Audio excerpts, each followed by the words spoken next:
Hello అందరికీ.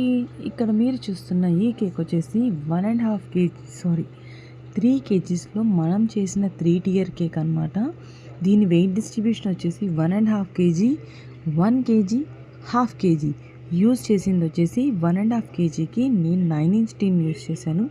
Middle tear 7 inch tin use చేశాను. 1 KG finalising తర్వాత వెయిట్స్ అండి ఇవి. అండ్ టాప్ టియర్ వచ్చేసి 5 inch tin, half KG finalising తర్వాత వెయిట్ వస్తుంది అనమాట. అండ్ ఇక్కడ వచ్చేసి ఫాండెంట్ అక్టోపస్ కూడా చేశాను, ఫస్ట్ టైమే చేశాను. అండ్ చేసిన అక్టోపస్ని పైన ప్లేస్ చేస్తున్నాను. ఈ ఐస్ మౌత్ ఏదైతే ఉందో, ఐస్ వైట్ కలర్లో ఉన్నది ఫాండెంట్, బ్లాక్ కలర్లో ఉన్నది ఫాండెంట్ కాదు, మన జెల్ కలర్ ఉంటుంది కదా, మన 0 నెంబర్ పెయింటింగ్ బ్రష్ తీసుకుని అవి నేను ఐస్ దానికి డ్రా చేశాను అనమాట. అండ్ ఇక్కడ ఏవైతే మీరు షెల్స్ చూస్తున్నారో ఈ వైట్ కాంపౌండ్ మెల్ట్ చేసి మౌల్డ్స్లో వేసి నేను స్టిక్ చేశానండి, అదే కాంపౌండ్ యూస్ చేసి. ఇక్కడ డ్యూయల్ కలర్ ఎలా వచ్చిందంటే అదే వైట్ కాంపౌండ్లోకి కొద్దిగా బ్లూ జెల్ కలర్ యాడ్ చేసి మిక్స్ చేశాను.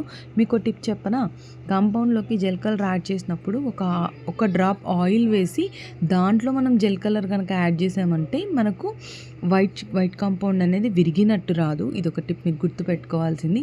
ఈ కోరల్స్ ఎలా చేయాలి అనేది నేను మొన్న వీడియో అప్లోడ్ చేశాను, మీకు కావాలంటే చెక్అవుట్ చేయొచ్చు. ఫుల్ వీడియో ఇక్కడ నేను ట్యాగ్ చేస్తాను, మొత్తం డీటెయిల్స్ అన్నీ అందులో మెన్షన్ చేశాను. సో ఇంట్రెస్ట్ ఉన్న వాళ్ళు చెక్అవుట్ చేయండి. దీని వెయిట్ వచ్చేసి 3 కేజీ, యూజ్ చేసి 9 inch, 7 inch, 5 inch tins. Flavour వచ్చేసి పైనాపిల్.